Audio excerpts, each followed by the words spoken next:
দুই টার্মের বেশি কোন প্রধানমন্ত্রী বাংলাদেশে থাকতে পারবে না। এই বিদ্যমান সংবিধানে অধিকারগুলোকে ক্ষুণ্ণ করে রেখেছে। সেই প্রশ্নেও আমাদের যেতে হবে শেষ পর্যন্ত যদি আমরা জনগণকে ক্ষমতার কেন্দ্র হিসেবে দেখতে চাই। এই ভারসাম্য এবং জবাবদিহিতা প্রতিষ্ঠা করার জন্য যা যা করা দরকার, সত্যিকার ভারসাম্য এবং জবাবদিহিতা কাকে বলে, এই 5টি পয়েন্ট অত্যন্ত জরুরি। সেই জায়গাগুলো আমাদের তৈরি করার জায়গায় দেওয়া দরকার। সরকার কয়েক বছর থাকতে পারবে একজন প্রধানমন্ত্রী, দুই টার্মের বেশি কোন প্রধানমন্ত্রী বাংলাদেশে থাকতে পারবে না। প্রশ্ন রাজনৈতিক ভাবে উঠেছে, কিন্তু এর যে আরো একটু তর্ক আছে এখনো, কিন্তু সেই তর্ক চলবে, কিন্তু সেই তর্কের ন্যূনতম একটু জায়গা দরকার। বাংলাদেশের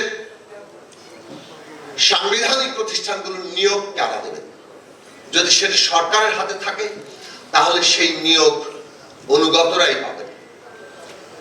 বাংলাদেশের মতো বিকাশমান গণতান্ত্রিক দেশে এই সাংবিধানিক পদগুলোর নিয়োগ আমাদেরকে এমন একটা কমিশনের হাতে দিতে হবে যেখানে সরকারি দল, বিরোধী দল এবং বিচার বিভাগের প্রতিনিধিত্ব থাকে।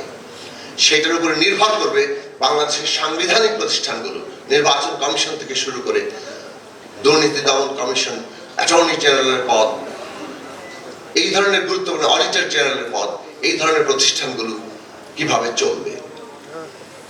বাংলাদেশের বিচার ব্যবস্থা নির্বাহী বিভাগ থেকে আলাদা হবে কিনা, কেবলমাত্র সংবিধানে একটা লাইন এটা যথেষ্ট নয় 53 বছরের অভিজ্ঞতায়। ফলে সুনির্দিষ্টভাবে এইবারে এই আলাদাকরণ, পৃথকীকরণ, সেটা আসলে ক্ষমতার পৃথকীকরণ, সেই জায়গাটা নির্দিষ্ট করতে হবে। এবং বাংলাদেশে আমরা যেটা ক্ষমতার ভারসাম্যের ক্ষেত্রে দুই কক্ষ বিশিষ্ট সংসদের ক্ষেত্রে যতটা ঐক্য এসছে, কিন্তু এখনো পর্যন্ত সেই ঐক্য আসলে দুই কক্ষের ক্ষমতার ভারসাম্য কি, উচ্চ কক্ষে কিভাবে নির্বাচনের জায়গা হবে, এই প্রশ্ন নির্দিষ্ট করা এবং সত্যিকার অর্থে সেপারেশনটা ঘটানো, সেইটা হচ্ছে আমাদের চতুর্থ গুরুত্বপূর্ণ কাজ।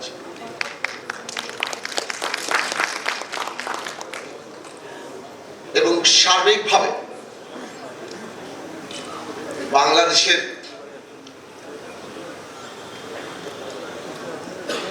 সংসদের সদস্যরা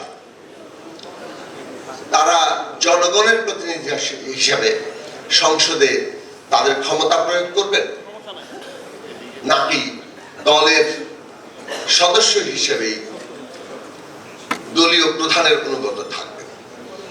এই প্রশ্নের একটি ভারসাম্যমূলক মীমাংসার প্রস্তাব, সেটাও রাজনৈতিক দলগুলো থেকে অনেকটা ঐক্যমত্য তৈরি হয়েছে, যেটা আর্টিকেল 70 এই বিদ্যমান সংবিধানে অধিকারগুলোকে ক্ষুণ্ণ করে রেখেছে। সেই প্রশ্নেও আমাদের যেতে হবে শেষ পর্যন্ত যদি আমরা জনগণকে ক্ষমতার কেন্দ্র হিসেবে দেখতে চাই। ক্ষমতার এই ভারসাম্যের প্রশ্নটি 72 সালের সংবিধানে ছিল না। ক্ষমতা কিভাবে চলবে তার ডেফিনিশন ছিল না বলে 72 সালের সংবিধানের ধারাবাহিকতাতেই 75-এর একদলীয় শাসন এসেছে। এই জায়গাটি আমাদের উপলব্ধি, এবং 72 সাল, 75 সাল, 2011 এবং 2024 এসে আমরা সেই উপলব্ধি প্রবলভাবে করি। কাজেই বাংলাদেশের ক্ষমতার যে বিন্যাস, সেটা যাতে আর কোনোভাবে 75-এ কিংবা 72-এ ফিরতে না পারে, সেটাই বাংলাদেশের সামনে এখন সবচেয়ে বড় চ্যালেঞ্জ। সেই চ্যালেঞ্জের জায়গা আমরা রাজনৈতিক দলগুলো করব, সেই আশা রেখে আপনাদের সবাইকে আবারও ধন্যবাদ এবং সালাম জানিয়ে আমি আমার বক্তব্য শেষ করছি।